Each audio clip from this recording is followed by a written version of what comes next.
Bom dia a todos, obrigado pela presença. Agora a nossa próxima atração é o Gildo Siebenberg. Nós vamos ter um tema bem diferente do que o nosso primeiro tema, né? Eu queria primeiro apresentar o Gildo. O Gildo Siebenberg possui graduação em Administração de Empresas pela Pontifícia Universidade Católica. Atualmente é vice-presidente de Marketing e Vendas da Gang, a loja que te entende. Tem experiência na área de administração, com ênfase em marketing e comunicação, especialista em vendas e processos de varejo, como visual, merchandising, desenvolvimento de produtos e suprimentos.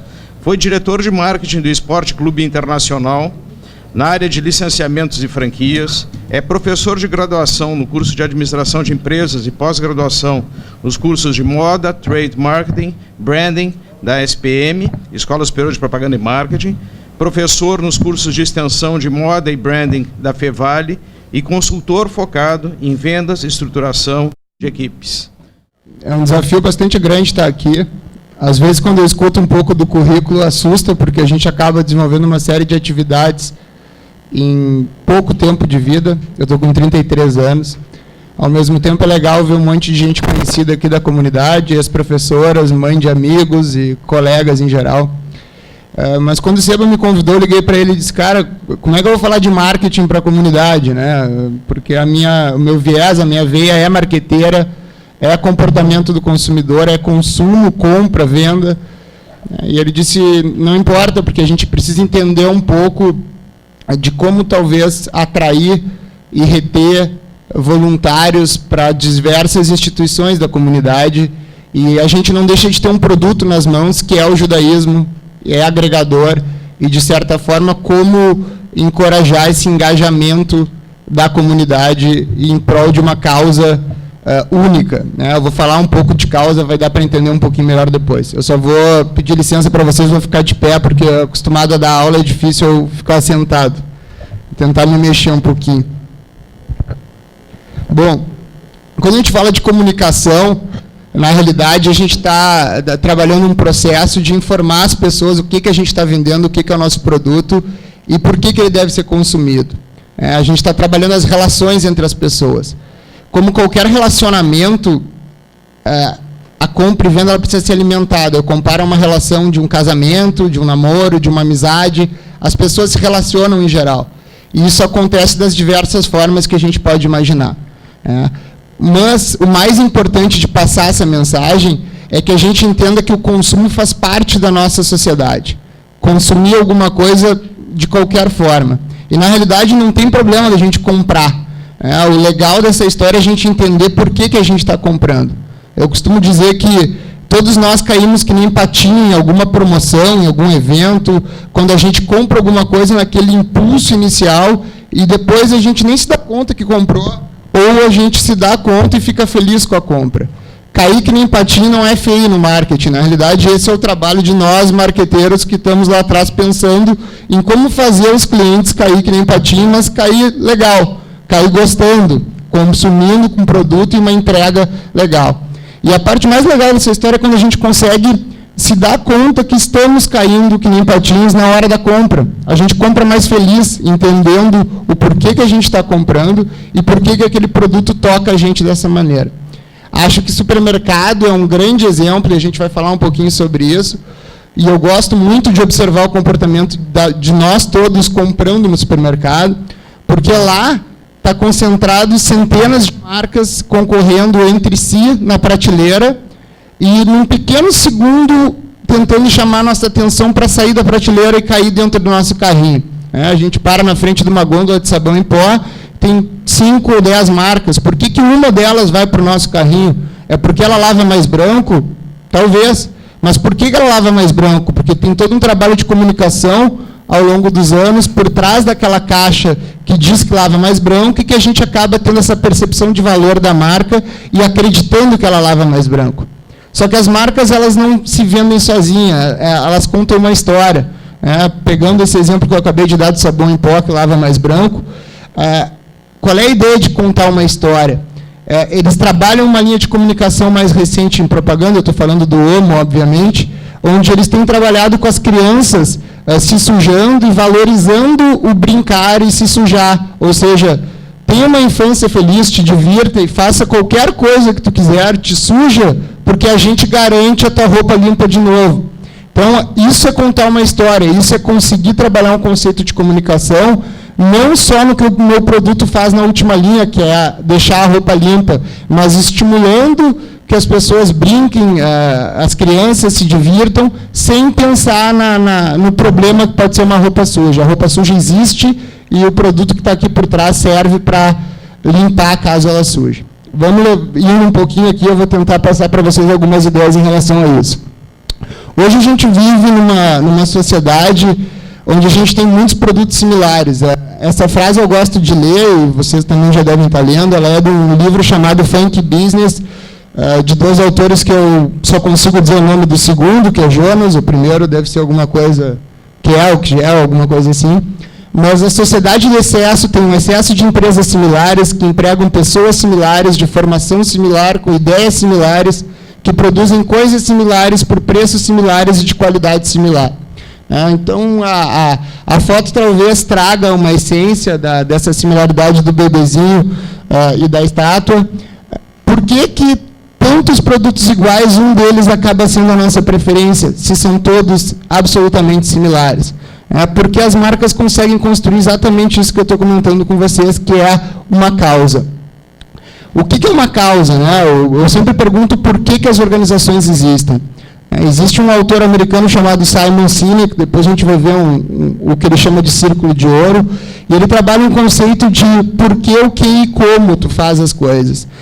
Onde ele diz que o que e como, a maioria das empresas e instituições sabem responder. Agora, o seu porquê, a razão existencial delas, o porquê que elas existem, o DNA que elas carregam, a maioria das organizações não consegue responder. A gente acaba parando para pensar no nosso porquê.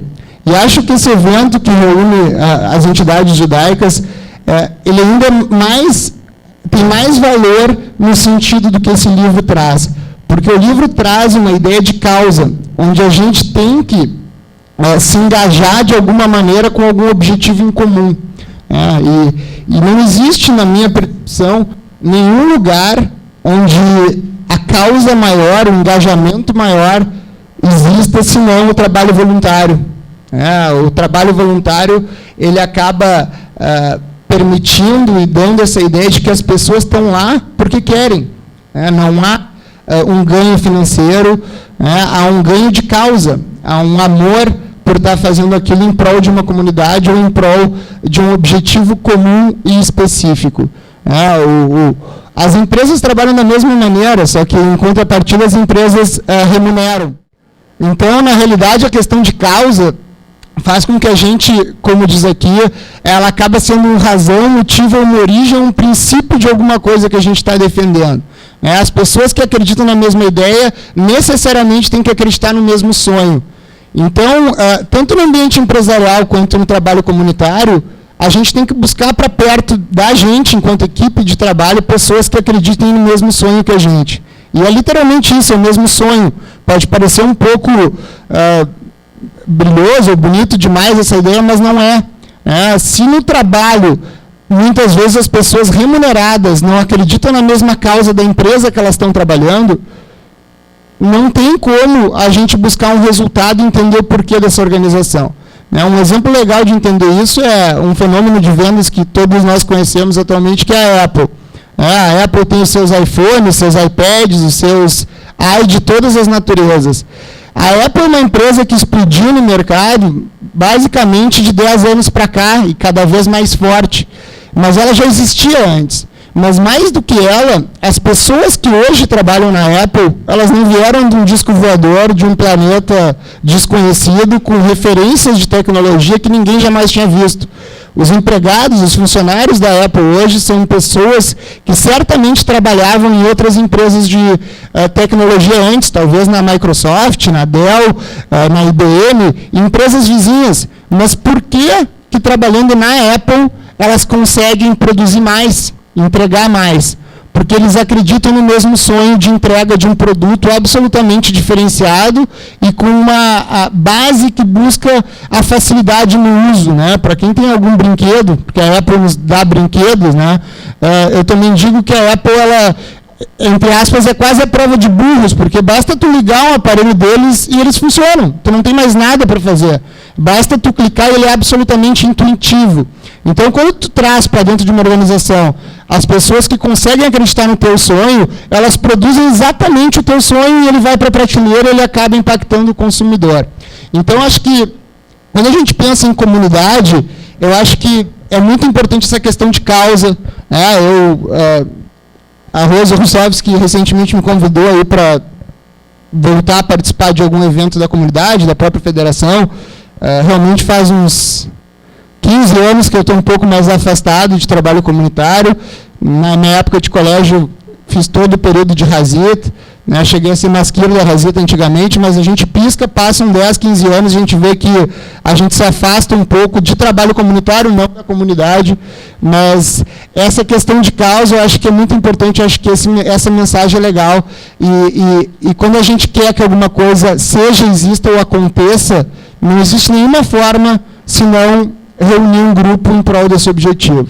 Acho que fiz parte por um período curto também da Miss Garrett, que o Gurski acabou de apresentar, e acho que sim, acho que os movimentos juvenis, a gente tem gente aqui do DROR, da Razit, não sei se do Betar, porque já não, dos que eu conheço, pelo menos não mais, mas essa formação de liderança judaica é extremamente importante. Eu acho que grande parte do que eu tenho hoje de um espírito de levar uma mensagem, talvez tentar trazer pessoas em prol de uma causa, foi aprendido na comunidade. Sem dúvida alguma, para mim, a Razit foi a maior faculdade que eu fiz de todos os tempos, né? A gente, enquanto jovens, crianças, discutindo temas importantes e muitas vezes nas Mahanotes, saindo para viajar um fim de semana com 100, com 120 filhos de todos vocês, nos responsabilizando por aquelas crianças, por atividades para aquelas crianças, por passar para elas uma essência de valor, que é o que o judaísmo representa para nós. Eu acho que para todos nós, o judaísmo, sim, ele é uma religião, mas os valores que a gente carrega enquanto família, enquanto percepção de valor do ser humano, de caráter, eu acho que o judaísmo traz isso de uma forma muito forte e basicamente a gente costuma dizer que só quem é judeu para entender o que é ser judeu, né? É bem difícil quando a gente não é. Bom, esse mesmo autor americano chamado Simon Sinek, ele criou esse círculo de ouro que eu estava comentando com vocês. Então ele trabalha o porquê, o como e o quê. Então, se a gente pensar o que eu faço enquanto produto, enquanto empresa, pegando a minha empresa que trabalha com vestuário, eu posso dizer que eu trabalho com roupas, eu faço roupas. Como?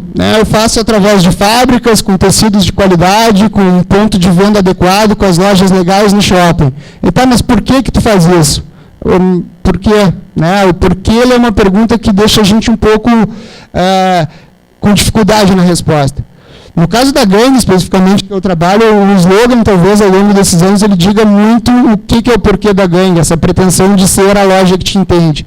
Eu vou usar um exemplo próprio porque é mais fácil. Então, o porquê da gangue sempre foi ser um canal de comunicação do jovem. Durante toda a sua história, a empresa está com 36 anos, então a ideia era sempre ter propagandas provocativas ou, ao mesmo tempo, dizer o que aquele jovem gostaria de dizer, mas não tinha como dizer. E eu estou falando isso em 1976, quando a empresa surgiu, onde, basicamente, o ser jovem, ativo e diferente era uma calça de boca de sino estampada, uma camisa e algo mais nessa linha. Hoje, os jovens talvez não se deem conta, e nós, ainda jovens, também não, que esse tal de Facebook, por exemplo, não existia há 10 anos atrás. Então, olha a capacidade que hoje o jovem tem de se inteirar das coisas do mundo e se comunicar. E as redes sociais, como todo mundo chama na internet, nos permitem ter mais coragem. É muito mais fácil escrever alguma coisa, dar um enter e, beleza, dei a minha ideia, passei o que eu quero falar. O máximo que vai acontecer é depois eu ter que rebater ou conversar algumas críticas sobre o que eu postei, ou eu ainda tenho direito de apagar a minha postagem se eu entender, me arrependi de ter postado aquilo. Claro que tem que ter um cuidado, porque a velocidade que hoje a internet divide as informações é muito grande. Acho que muitos de vocês devem ter visto um vídeo que foi feito para o Bar Mitzvah, de um jovem judeu em São Paulo, do Nissim Orfaim, e que acabou virando um hit de internet absurdo em questão de dias, e essa semana saiu uma sentença que a família foi indenizada, e na realidade eu mesmo fiquei sem entender por quê, porque quem postou lá foi ele, né? Então não deu, mas talvez não esperava a repercussão que o vídeo deu, mas realmente esse é o poder da internet hoje. Às vezes a gente põe uma coisinha ali e em segundos tem 100 milhões de visualizações por todo o mundo. Mas o mais importante é a gente entender por quê. E acho que as organizações que estão aqui da comunidade, cada uma tem o seu porquê específico, mas tem um porquê maior, que é comum, que é agregar a comunidade, que é perpetuar o judaísmo, esses nossos valores e tradições que a nossa religião tem.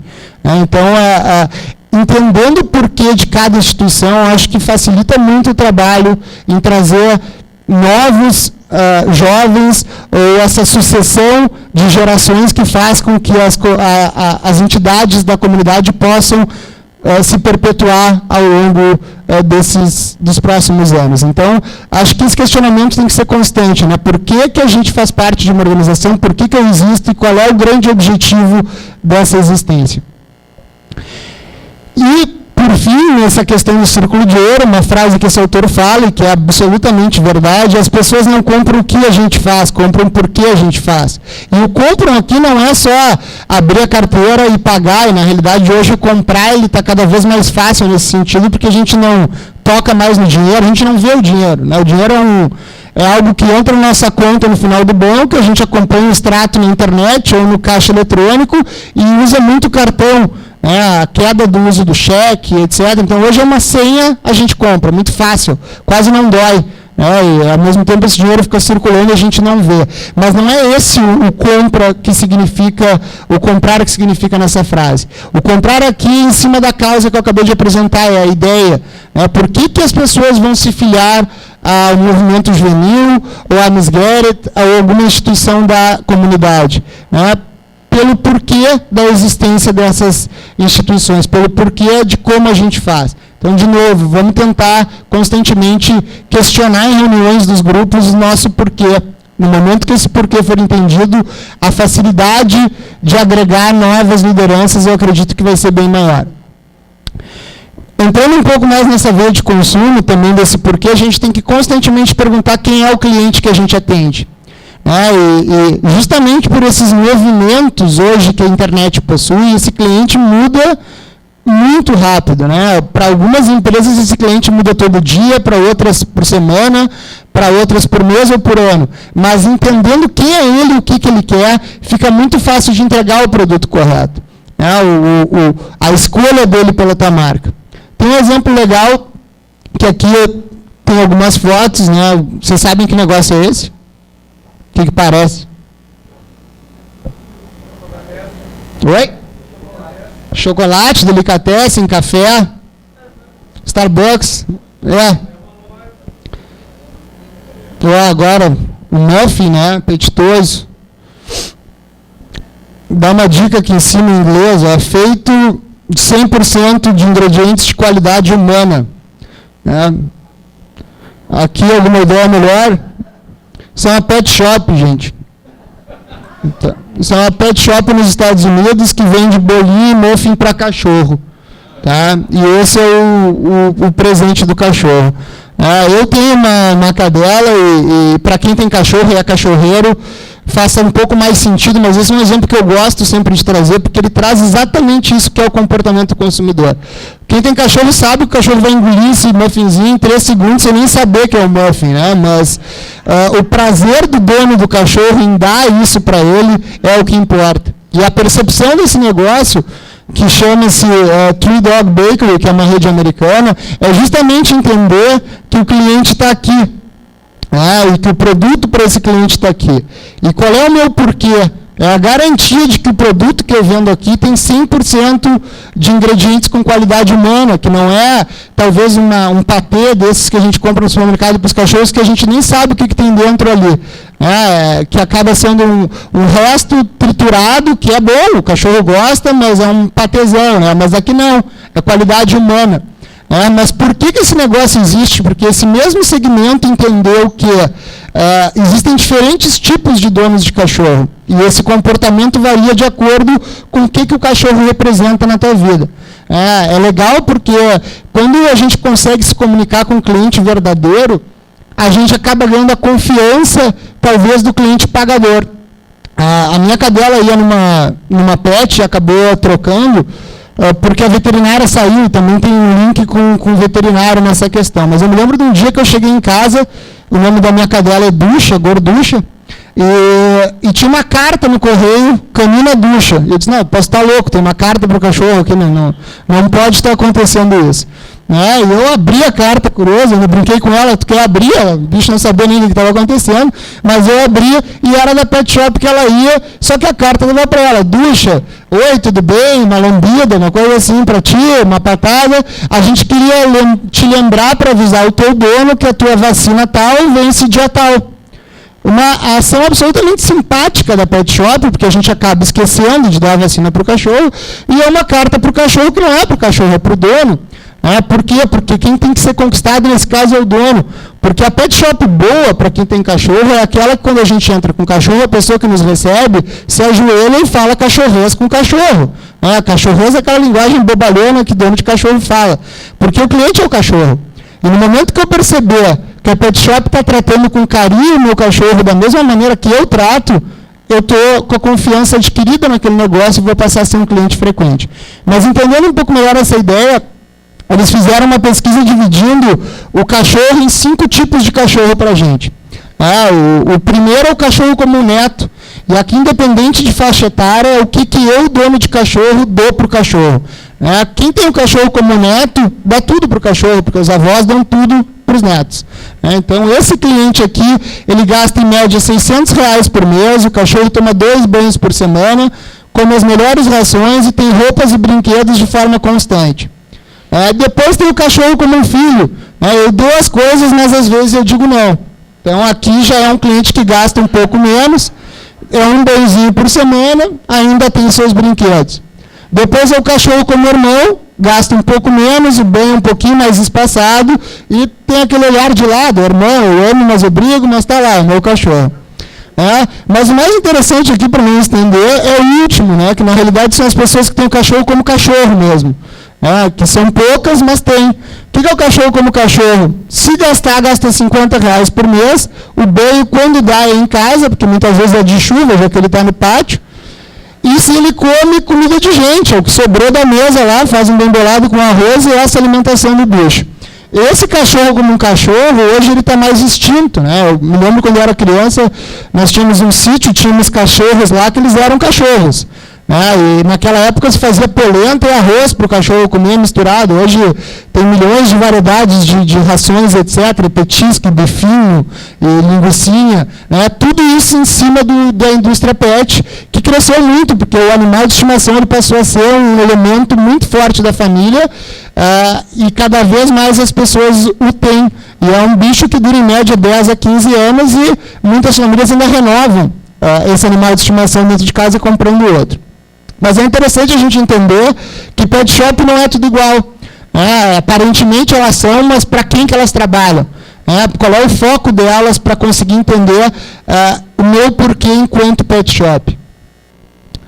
Voltando para o supermercado, a sensação que a gente tem quando a gente está nos corredores é que vai desabar o mundo sobre as nossas cabeças, porque 600, 800 marcas diferentes gritando: por favor, me tira daqui e põe no teu carrinho, como eu falei inicialmente. Eu quero pular no teu carrinho.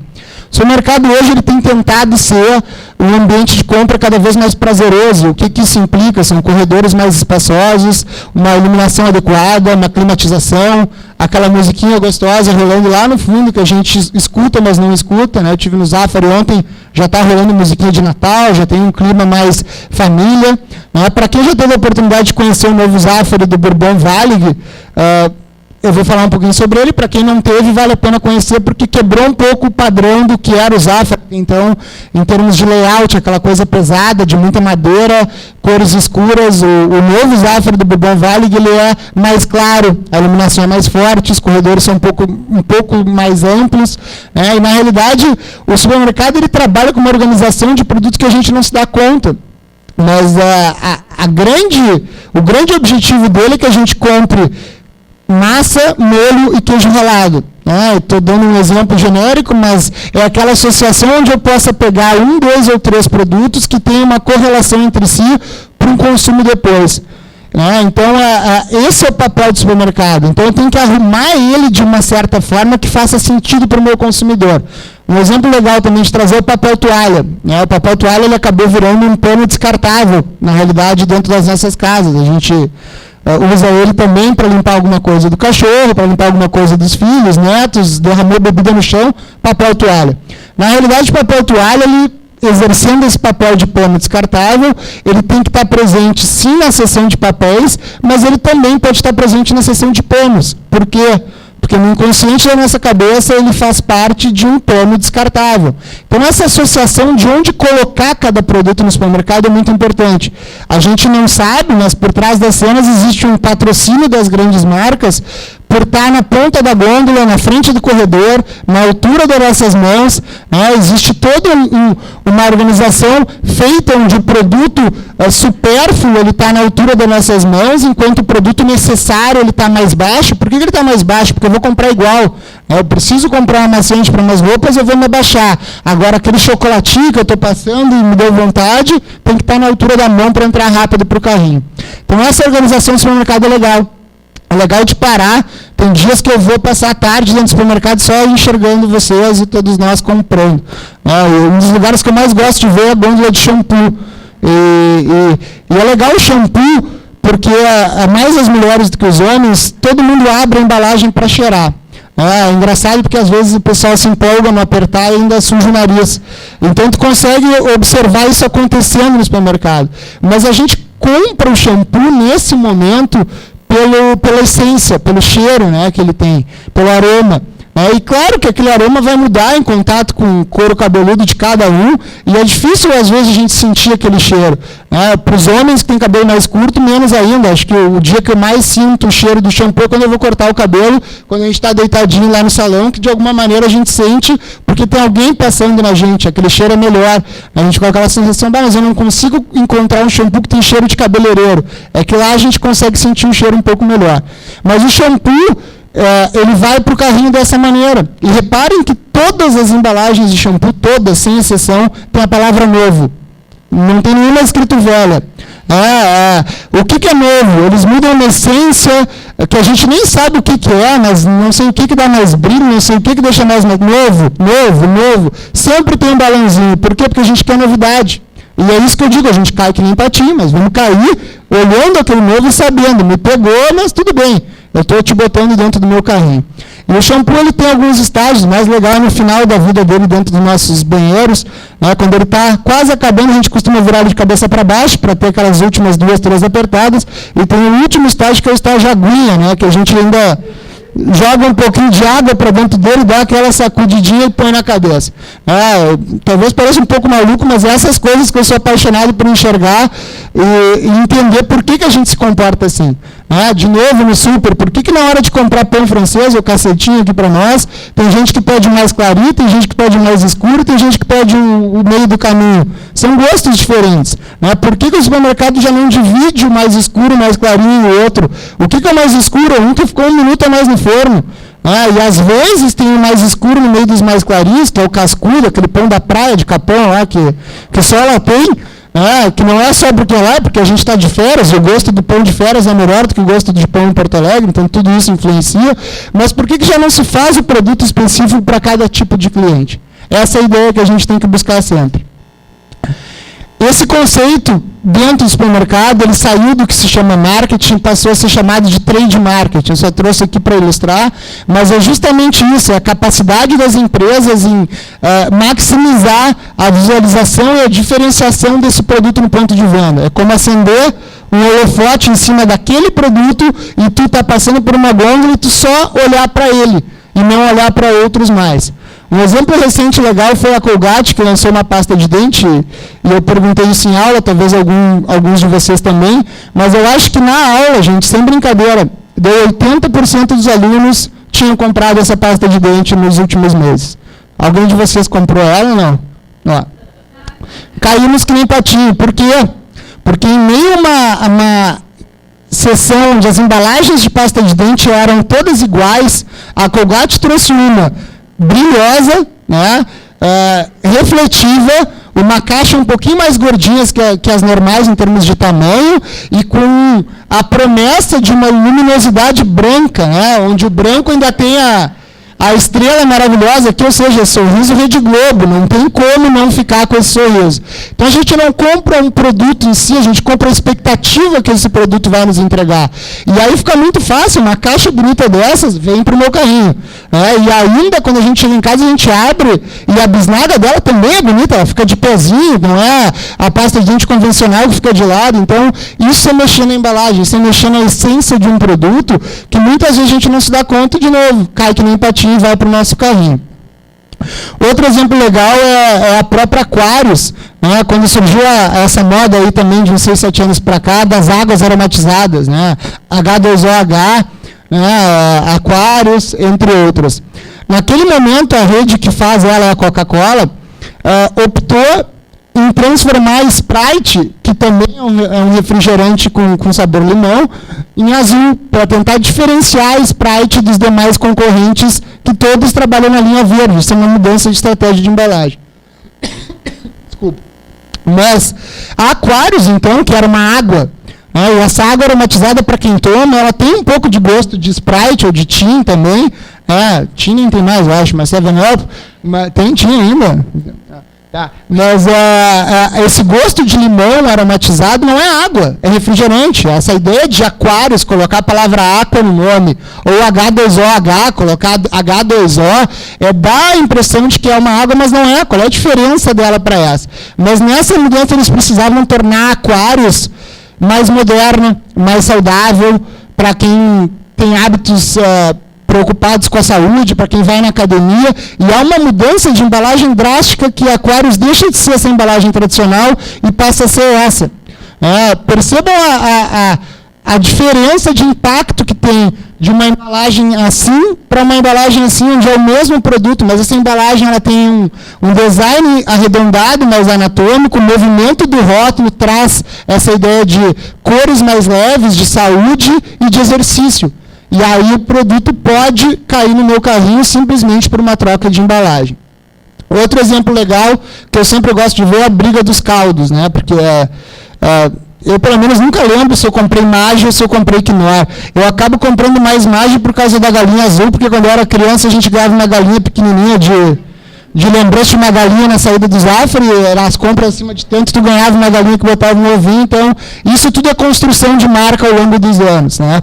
Mas olha que legal, as duas de baixo especificamente, né? As embalagens trazem a mesma ideia. Aqui na Knorr diz leve 6, pague 5, mas claramente a embalagem da Maggi chama mais atenção. Primeiro, talvez por um contraste de cores, mas o que mais chama atenção aqui é essa palavrinha mágica. Grátis, né? Qual é a diferença de leve 6 e pague 5 do grátis? Na essência é a mesma coisa, mas no nosso cérebro não. Grátis é grátis, leve 6 e pague 5 não.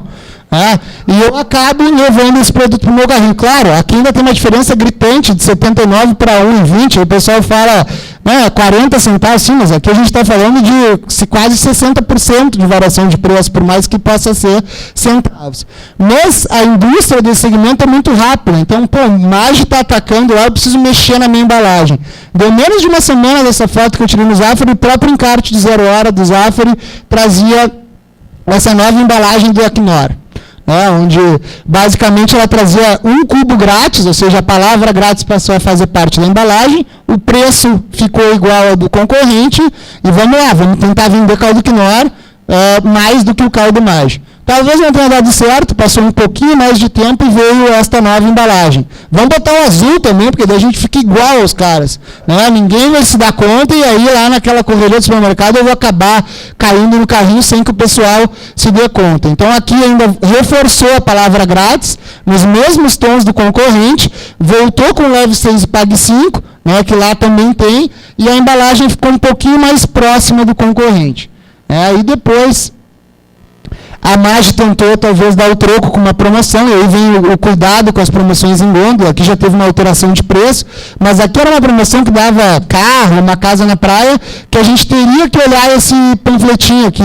Só que, às vezes, aí vem o pessoal lá que eu digo que a gente, o backstage, por trás dos palcos, os marqueteiros criam uma estratégia, mas a implementação dela no ponto de venda não é feita de maneira adequada. Então, aqui, basicamente, botaram panfletos demais, ou o expositor era ruim, porque pesou para frente e a gente não consegue ler o que está dizendo.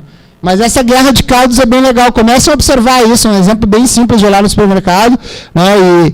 E também acho que tem que ser pensado em embalagens menores. Né? Hoje já tem uma outra embalagem que tu possa comprar uma que venha nos 6 cubos, um de carne, um de galinha, um de peixe, um de costela. Hoje já tem de costela, de picanha, tem de todos os sabores.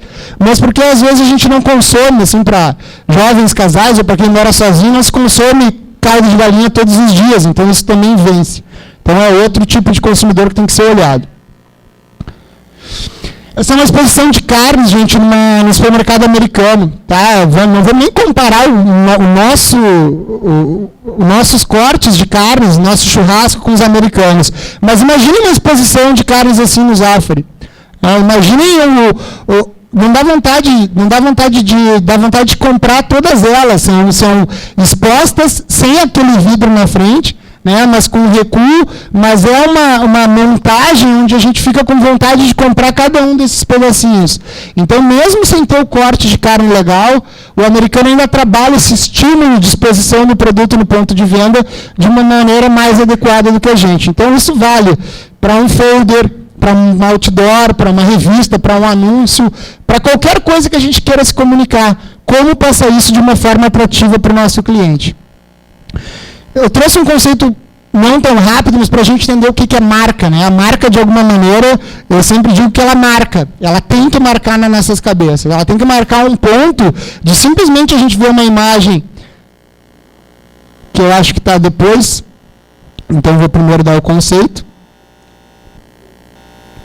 Então, o que é marca? Né? A marca é um nome ao qual as pessoas relacionam competências, atitudes e valores. Eu acho que, parando para falar um pouquinho aqui, quando a gente fala de uma marca, vamos pegar a Federação Israelita, todo mundo tem uma imagem dela, todo mundo associa ela às competências, às atitudes e aos valores que a federação traz ou qualquer instituição. E isso vale para qualquer uma das marcas que a gente tem no mercado. Né? Elas trazem essa ideia. Como eu dei o exemplo do Omo, ele construiu na nossa cabeça essa percepção de que ele lava mais branco e a gente acredita nisso, de certa forma. Então, isso faz com que a gente consuma o produto. De uma certa forma, também as marcas alimentam essas expectativas, que são essas entregas futuras, quando elas lançam um novo produto, ou quando elas lançam uma variedade do próprio Omo, o Omo cores, o Omo branco, o Omo amarelo. Ou seja, a gente vai acreditando que essa nova variante da marca vai nos entregar a mesma coisa que a outra entrega.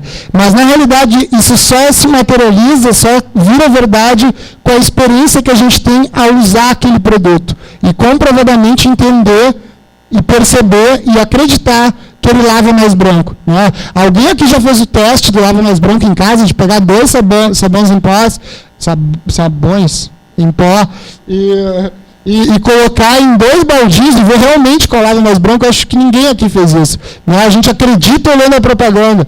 Então é legal fazer esse tipo de teste. Às vezes lá na faculdade a gente faz teste cego com refrigerante, porque pode me dar Coca e Pepsi que eu não erro. E aí vai lá o mais Coca-Cola de todos, isso é Coca, e era Pepsi. Então a gente tem uma imagem que às vezes a gente não consegue comprovar se a gente leva para a prática. Completando, essas expectativas que a marca estabelece sobre a gente, ela vai gerar essa percepção de valor. E a percepção de valor que determina o sucesso do nosso negócio. O que é percepção de valor? É o quanto eu vou pagar por aquele produto. E aí, voltando para o meu peixe, que é roupa, uma Polo da Gangue, muito bonita como a que eu estou usando aqui, ela na realidade ela é feita de algodão e com o mesmo material de uma polo da Calvin Klein, da Ralph Lauren, da Armani, da Hugo Boss, igual. Só que uma custa R$40 e a outra 200. Por quê? Porque esse é o trabalho que as marcas fazem, é trabalhar a percepção de valor. E a percepção de valor é o que eu quero estampar no meu peito, porque de certa forma isso representa um pouco do que eu sou para a comunidade que eu estou inserido. E as marcas buscam isso, o teu desejo de estampar elas no teu peito. E aí a gente patinhos, outdoor, ambulante, porque a gente carrega a marca no peito fazendo propaganda para os outros. De graça, aliás, de graça não, a gente paga para fazer propaganda para os outros. Então é bem interessante a gente olhar por esse lado. Então, gerenciar a marca nada mais é do que gerenciar essas expectativas e as experiências que o nosso consumidor tem. A gente tem que monitorar isso de perto, a gente tem que responder de perto quando há uma crítica ao nosso produto.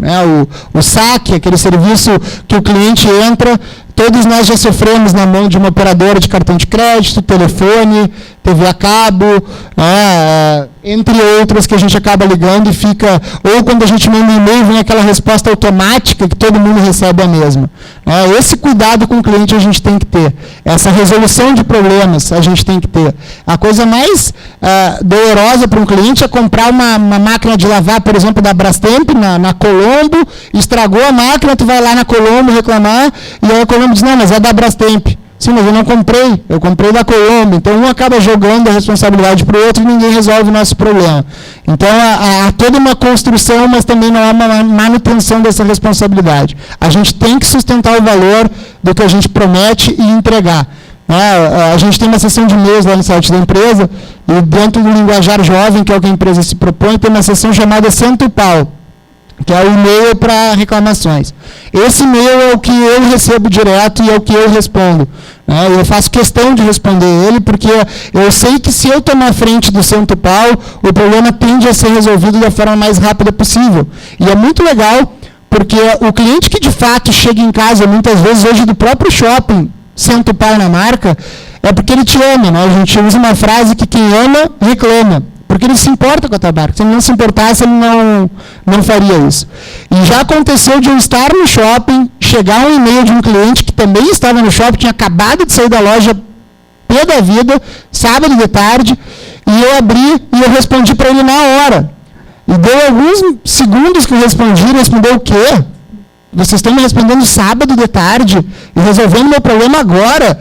Sim, mas a surpresa que ele ficou em ser respondido naquele momento, eu perguntei, tu ainda estás no shopping? Volta até a loja que vamos resolver o teu problema.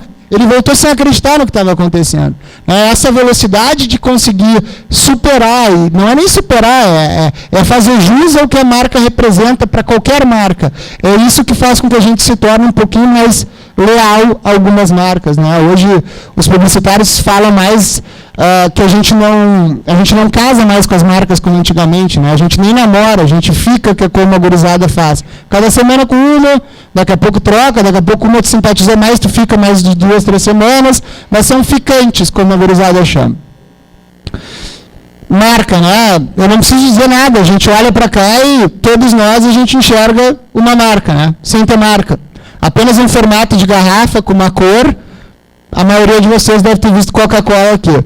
Isso é o que a marca consegue fazer ao longo dos anos, é trazer essa percepção de valor.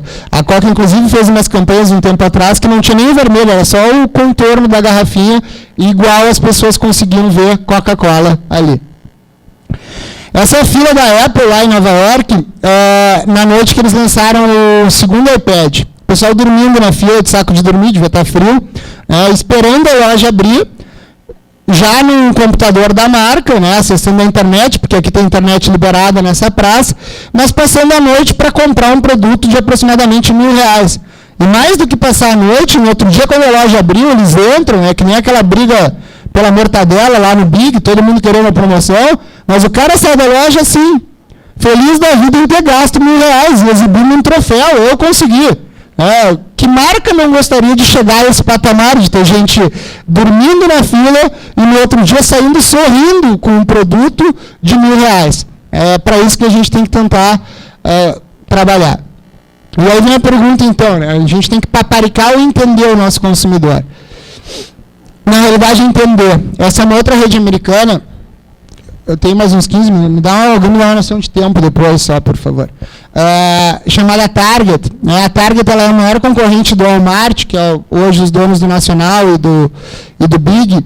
E a Target trabalha num posicionamento de preço legal. Ela acabou trazendo, em diferença do Walmart, que é essa outra rede, talvez a maior varejista do mundo, uma das maiores, ela conseguiu trazer uma loja com um ambiente mais legal, mais bonita, e ela pegou estilistas famosos nos Estados Unidos e eles assinam as linhas. Isso também é legal, como agora algumas marcas fizeram de pegar a Gisele Bündchen, cria uma coleção para C&A, dar nome a uma coleção. A Target fez isso, tem uma moça de decorações lá nos Estados Unidos chamada Martha Stewart, que tem programa na TV e tudo mais.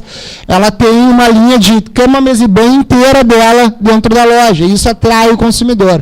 Mas o mais legal que a Target fez é perceber que, além de orientar o consumidor dentro da loja, porque embora os produtos eles têm sempre um público-alvo, a gente precisa observar quem realmente compra o produto. Porque às vezes a gente está comprando o produto como consumidor e às vezes a gente está comprando o produto como shopper, que é um termo que o americano usa. Que na realidade é quando eu estou comprando um produto que não é só para eu usar. É para a família, ou é para um filho, ou é para a esposa, ou é para o esposo. Então eu tenho que entender para quem que eu estou comprando aquele produto. As vendas, naturalmente, elas vão surgir com esse andar do supermercado que eu comentei. Por exemplo, a gente faz o supermercado hoje, alguns ainda com a lista escrita à mão, outros com a lista no celular, outros tiram uma foto da lista escrita à mão em casa, no celular, e olham a foto, outros vêm com a lista na cabeça, tem que comprar pão, café, leite, pão, café, leite. Aí tu passa pelo pão, pega o pão, aí tu fica café, leite, café, leite. Aí tu pega o café, tu fica leite, leite. Mas só que enquanto a gente está pensando nisso no supermercado, a gente está enchendo o carrinho. Quando a gente enche o carrinho, a gente ainda tem que se preocupar em como arrumar o carrinho. Porque eu não vou pôr o pão embaixo e botar o produto de limpeza em cima que vai amassar o pão. Então o pão tem que ficar um pouquinho mais para a direita, protegido dos pesados que vão cair em cima dele depois. Então, tudo isso, sem a gente se dar conta, está automático na nossa cabeça. E em meio a tudo isso que o supermercado tem que orientar a gente para escolher e comprar a marca adequada. Quando a gente tem criança junto, então, berrando, pior ainda, porque tudo que elas querem está na altura da mãozinha delas, né? Aquela parte de guloseimas, brinquedos e tudo é na mãozinha. Então pai, me dá isso, mãe, me dá aquilo, vó. E a criança vem, eu só enxergo os pais, tá bom, meu filho, tá bom, porque senão tu compra o mercado inteiro, tem que escolher um ou outro item. Quanto tempo tem? Tá, estou acabando. Então a Target que eu estava falando percebeu que tinha um grande fluxo de compra de medicamentos manipulados por um cliente da melhor idade. E a Target ela tem um corredor super grande de farmácia e ela criou uma embalagem diferente para esse produto. O remédio manipulado normalmente vem com uma letra que ninguém enxerga. Ninguém enxerga. A letra é uma formiga. E aí eles perceberam que se ninguém enxerga, o cliente, especificamente da melhor idade, tinha uma dificuldade ainda maior de enxergar do que os demais clientes. Aí eles inventaram essa nova embalagem. Primeiro, onde tem bem grande o nome da substância, que é a Moxil, trazendo o que ela proporciona, qual é o medicamento, mas o mais legal foi esses anéis, a associação por cor, para que isso possa estar organizado dentro de uma gaveta, onde eu sei que de manhã eu tenho que tomar o amarelinho, de tarde o verdinho, e de noite o azulzinho, que é aquele que dá o resultado mais específico. Mas isso é entender o cliente, isso é trazer para ele uma embalagem absolutamente padrão, mas de forma diferenciada. Eu já tenho uma letra maior e eu consigo evidenciar. Para finalizar, então, tem mais 2 ou 3. Outro conceito muito forte que o americano trabalha é o storytelling, que é o contar uma história. Contar uma história, gente, a gente acaba percebendo e aprendendo quando a gente é criança. E eu estou fazendo isso aqui para vocês. E a gente conta história cada vez que a gente encontra um amigo na rua. Eu conto uma história, tu não acredita, minha neta já está fazendo isso ou aquilo. Eu conto histórias quando eu saio para jantar com amigos. Eu conto história sempre que tem um encontro entre 2 pessoas. A nossa vida é contar histórias. E as marcas têm que contar essas histórias no ponto de venda. Elas têm que tentar trazer isso sem que a gente perceba que essa história está sendo contada, porque assim o consumo fica mais fácil. Aqui é uma padaria no supermercado americano.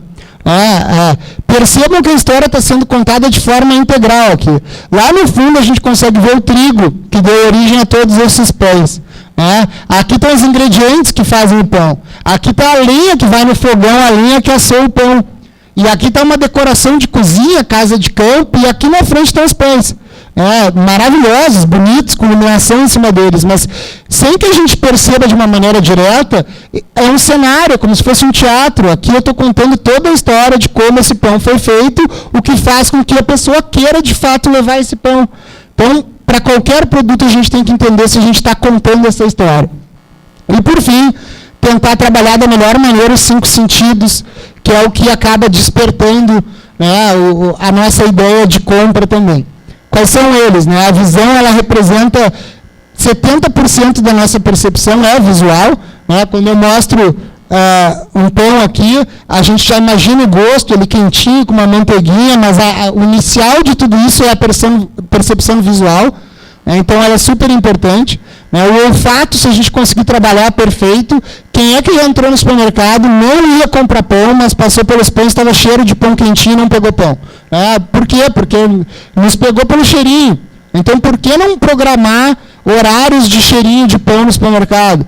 Às 6 da tarde, 6h30, 7, 7h30, a hora que a gente sai do trabalho, 5, e botar um cartaz bem grande lá, digital, próximo pão quentinho, às 6h15. Se tu tiver no supermercado às 6h05, vê um cartaz, próximo pão quentinho, às 6h15, tu vai comprar pão. Tu vai comprar pão. Então, assim, são pequenas coisas que acabam trazendo isso. O tato também, quando a gente consegue dar uma textura especial para uma embalagem, como eu apresentei da pasta de dente, para a gente diferenciar. A audição, a gente, enquanto marca, tem que sempre perguntar se a minha marca fosse um gênero musical, qual que seria? Por isso, quando a gente entra lá no Zafari, a gente fica ouvindo, parece que é sempre a mesma música, porque são músicas que representam a personalidade da marca Zafari. Então, elas são pensadas e escolhidas nesse sentido. E o paladar. Hoje, a criação de bares, cafeterias, dentro dos ambientes das lojas, também estimula esse consumo. Um último exemplo aqui, esse é um provador de uma rede alemã de moda de outdoor, de moda para neve, de esqui, e dentro da loja eles colocaram uma câmara fria, gente, onde lá dentro da câmara fria está menos 25 graus, tem neve, tem um espelhinho raspado. Por quê? Porque a loja é climatizada, dentro vai estar sempre 22, 23 graus, e tu quer comprar um casacão para usar a menos 25.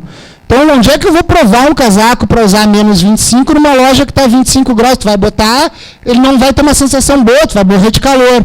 Então, eu quero provar ele no lugar que eu vou usar ele. Então, eles colocaram uma câmera fria dentro da loja. Provo o casaco, entro lá dentro e vejo como vai se comportar esse produto no verdadeiro lugar que eu vou usar.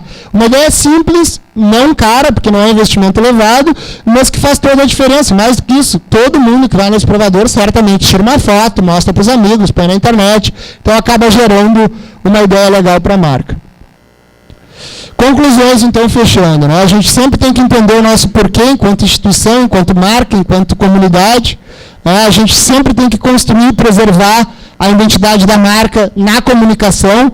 A gente tem que entender que a nossa marca é sempre a mesma. Ela pode estar usando uma roupa diferente a cada dia, mas o estilo das roupas são o mesmo.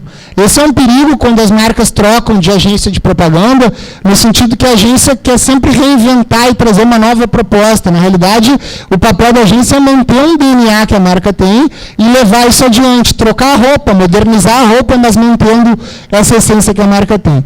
Sempre a gente tem que estudar, observar e entender o hábito de compra desses nossos consumidores. A gente tem que tentar antecipar as necessidades. Antecipar as necessidades é um exemplo clássico aqui.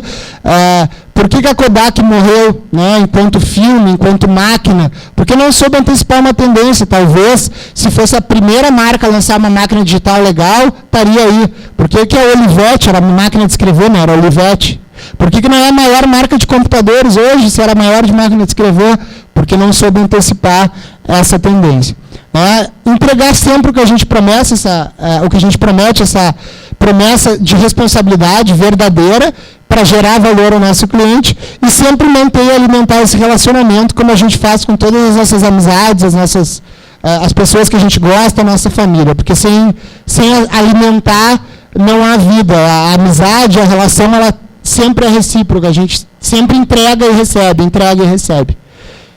Tentei dar um pouquinho assim rápido para vocês, num viés marqueteiro, para a gente trabalhar um pouco mais, Desculpa se eu me alonguei, muito obrigado aí pela paciência.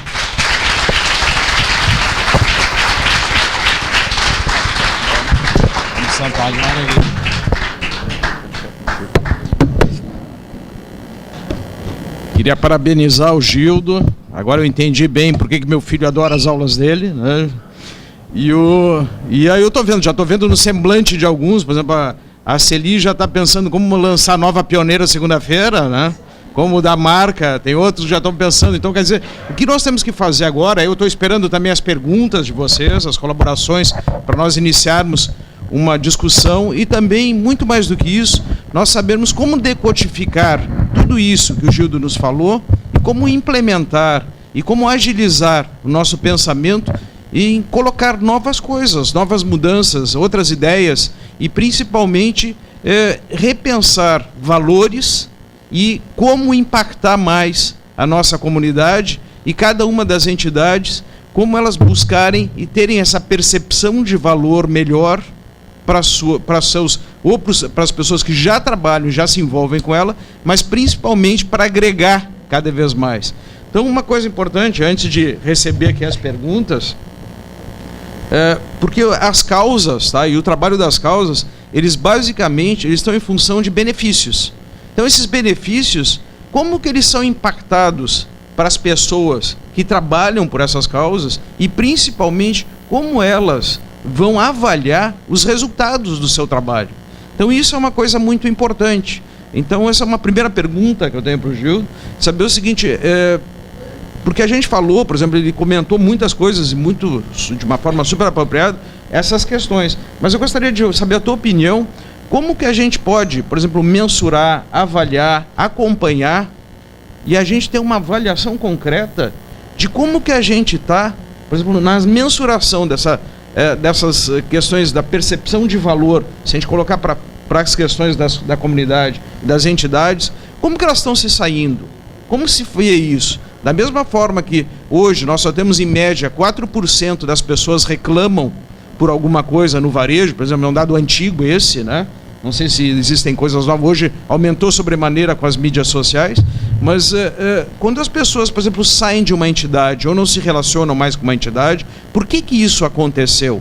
Será que existe uma reflexão? Será como fazer essa avaliação? Então a pergunta para ti é basicamente assim, como a gente pode mensurar, como a gente pode ajudar as entidades a elas avaliarem os seus desempenhos frente aos seus objetivos, aos benefícios que a causa coloca, tanto para as pessoas que trabalham como voluntários, como para aqueles que usufruem das próprias entidades. Bom, eu acho que como os produtos, né, todos eles têm um ciclo de vida. O que é isso? É um início, meio e fim, uma durabilidade da gente consumindo ou estando presente neles. Eu vejo que a comunidade tem uma série de instituições e que talvez uma maneira legal de pensar isso é justamente perceber que a essência das instituições são as mesmas, mas que talvez o momento no qual nós da comunidade, a gente vai fazer parte de cada instituição, vai mudando, né? Então, ou seja, a mensagem final é a mesma, mas se eu estou no colégio, eu vou estar no movimento juvenil, seja qual for. Quando eu sair do colégio, para onde eu vou quando eu estiver na universidade? Quando eu sair da universidade, para onde eu vou, né, numa fase adulta? E depois, talvez numa fase de melhor idade, para onde eu vou? Em termos de instituição. Talvez essa divisão de etapas faça com que todos nós possamos sair de um ciclo de vida comunitário, né, de uma instituição e entrar na outra simplesmente por uma troca de faixa etária, mas basicamente, como o nosso grupo de amigos vai sempre estar junto com a gente nessa faixa etária, a gente vai entrar com o mesmo grupo de amigos na Razit e talvez terminar com o mesmo grupo de amigas, especificamente nas pioneiras, mas são pessoas que vão ter convivido com a gente a vida inteira dentro de uma comunidade. Então, talvez essa divisão é algo que a gente possa pensar um pouquinho melhor para saber onde eu vou, com qual idade eu tenho e com que grupo eu pertenço. E uma outra questão que está vamos dizer, estão chegando várias vários questionamentos, mas eu acho que ainda as dezenas de questionamentos ainda não chegaram, que estão escrevendo, então a gente vai esperando, tá?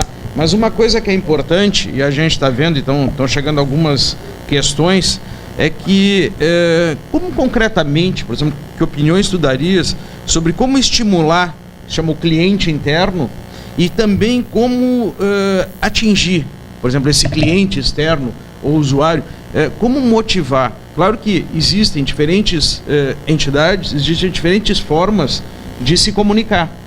Então, acho que é interessante também te ouvir sobre, como tu comentaste antes, dentro da segmentação, da estratificação que existe e da situação, seja ela etária ou também cultural, seja o que for dentro da comunidade, como isso, utilizar ferramentas de comunicação mais adequadas e como sensibilizar, que se tem, por exemplo, da mesma forma como se sensibiliza marcas para consumo, como que a gente faz fazer isso, estimular para causas?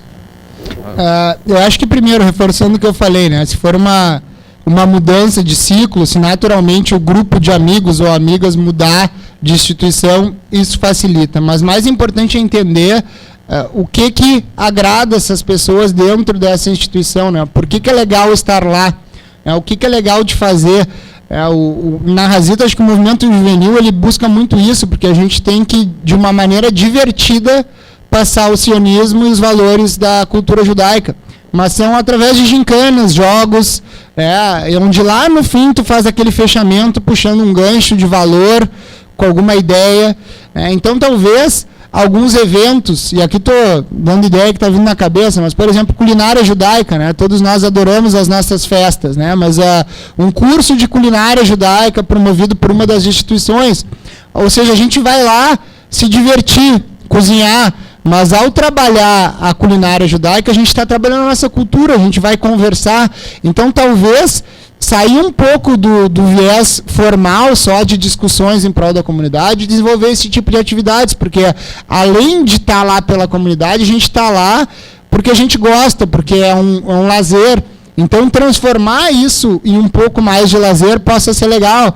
A gente pode pensar, por que não ter uma marrané das pioneiras em Gramado? Uma vez por ano, vai um ônibus, todas elas passar um fim de semana, onde lá vai ter curso de culinária judaica, de repente, por que não ter um pacote de viagem para Israel ou para qualquer outro lugar do mundo para conhecer uma cultura feito para esses grupos? Eu acho que essa ideia de linkar o lazer com o prazer, mesmo que lá no fundo tenha um porquê comunitário, é algo que a gente tem que pensar, porque motivação é muito subjetivo, né? Pode ser sexta-feira, 6 da tarde, está 30 graus, e um amigo liga te convidando para tomar um shopping, ou seja, o que mais tu quer do que sexta-feira, 6 da tarde, 30 graus. Mas vai ter gente que vai dizer, não, minha semana foi um horror, eu estou super cansado, não vou. E vai ter gente que vai atender o telefone e dizer, vamos, aonde? Te encontro em 10 minutos. Às vezes ela toca, às vezes ela não toca. O que a gente tem que buscar é essa sensação de prazer em prol de uma causa, como eu mencionei. Uma coisa importante, pelo menos a minha experiência em atividades é muito recente, mas eu tenho sentido, e talvez uma das razões que eu até não me envolvi de uma forma mais efetiva antes, foi porque existia uma resistência muito grande à mudança. Existia uma resistência muito grande de dizer, já fizemos isso já se faz, isso já foi tentado, isso já foi. E normalmente o que muda é empacotar, é comunicar, é desenvolver.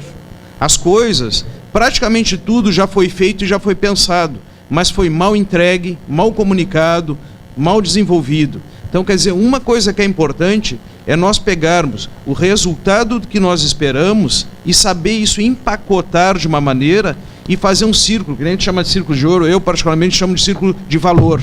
Então, quer dizer, existe a criação de valor, a entrega de valor e a percepção de valor.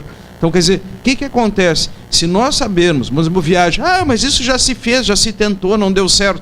Então, empacota diferente, comunica diferente, se relaciona diferente. Isso que o Gildo falou, por exemplo, fazer viagem. Mas isso já se faz. Não, uma coisa é fazer uma coisa, outra é ter outro tipo de abordagem, outro tipo de entrega, outro tipo de valorização e outro tipo também de relacionamento no pós. Porque as coisas, muitas vezes, na comunidade, elas são início, meio e fim. E elas não têm sistema de início, meio e pré da próxima. Tá? Então isso é uma coisa importante. Eu acho que é isso que ele está comentando, que e toda, por exemplo, a tua palestra foi mostrada que como fazer essa decodificação. Nós nós não trabalhamos com produtos, nós trabalhamos com ideias e com atitudes. E elas basicamente são em cima de sentimentos. E sentimentos, nós temos que trabalhar eles de forma permanente. Não existe o início, meio e fim. Tá? Uma outra...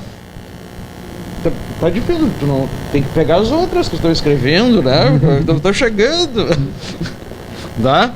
Uma outra questão, enquanto isso, vamos dizer, um espaço não comercial, mas espaço de comunicação. O Jaime, da Sociedade Israelita de Pelotas, ele está fazendo um comentário, que esse comentário não tem diretamente envolvimento conosco, mas indiretamente ele tem. Então, quer dizer, o que está dizendo aqui? As 4 comunidades organizadas do interior se ressentem de motivação, principalmente junto aos jovens. Só que eu já estendo junto a todas as comunidades, porque se ressentem, tanto Pelotas, Santa Maria, Passo Fundo e Erechim, de que tem um movimento, aqui ele diz, na questão dos movimentos judaicos, né, juvenis se envolverem e terem atividades mais ligadas ao interior.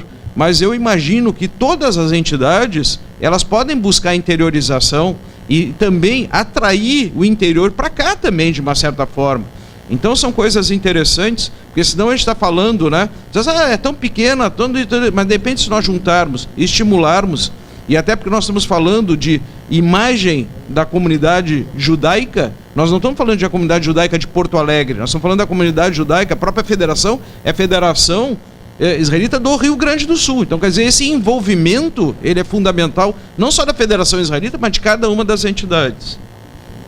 Uma outra pergunta para o Gildo, tá, que é uma coisa importante, que a gente vê o seguinte, como gerenciar expectativas? Porque o nível de frustração e de troca dentro das entidades é muito grande. Então, como que a gente pode gerenciar essas expectativas e, principalmente, motivar as pessoas que são voluntárias?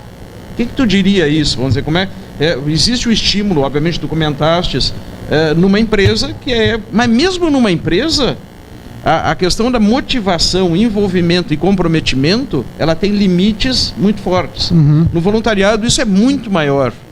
Como gerenciar isso? Que sugestões tu darias? Eu acho que, como eu comentei, a gente tem que buscar pessoas e tem que ser bem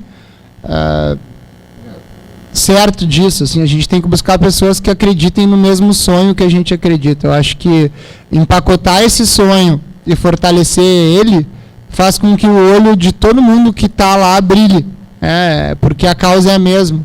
Não tem como a gente não conseguir um engajamento geral se o sonho não for o mesmo, né? Pode ser um sonho de um novo colégio israelita, eu sei que tem alguns amigos trabalhando forte lá na mantenedora, a gente tem conversado, mas é um sonho, são pessoas que na realidade vão coordenar um sonho, que na verdade sempre vão ser 2, 3, 4 pessoas, e por trás vai ter um grupo maior de ajudantes, mas o engajamento ele acaba sendo concentrado na mão de poucos, e que naturalmente eu tenho certeza que são os que estão aqui. Esse gerenciamento de expectativas a gente tem que sempre se colocar do outro lado, se colocar do lado do cliente, né? São pequenas coisas. De novo, um exemplo de supermercado que eu acho legal. Uma das coisas que mais me irritam é quando eu vou pegar um queijo na geladeira e as fatias estão grudadas, né? E na realidade isso acontece com quase todos os queijos. E alguns queijos, eu já vi fora, aqui em Santa Catarina eles põem uma pequena película de plástico entre os queijos que fica mais fácil de que a gente possa desgrudar. Mas se a gente perceber, e eu fui descobrir isso olhando na praia, né, que normalmente a família acorda, alguns acordam mais cedo e a mesa do café é posta, e aí o que acorda mais tarde, aquela mesa está posta ali a 1, 2, 3 horas, o queijo que está sobre a mesa ele está quase derretido pela temperatura ambiente. E ele desgruda com extrema facilidade do outro. Na realidade, o queijo que não desgruda é o queijo que está gelado.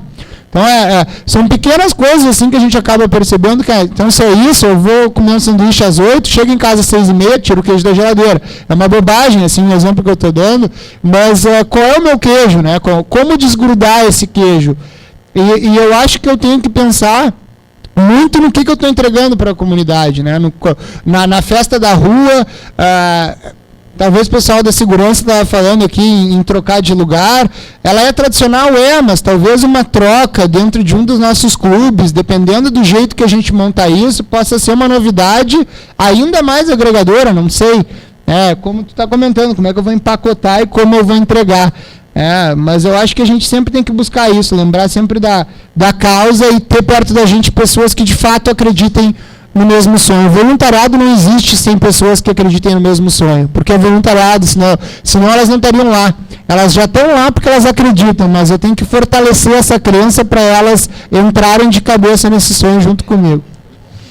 Uma outra questão que chegou, vou dando uma pequena adaptada nela, que o mundo está cheio de oportunidades na internet. Você vê para as entidades judaicas, e principalmente se até existe alguma questão de se modernizar alguma delas, ou até um novo, aí é mais uma entidade, está falando aqui, não seria isso, mas eu leio como se fosse para modernizar entidades.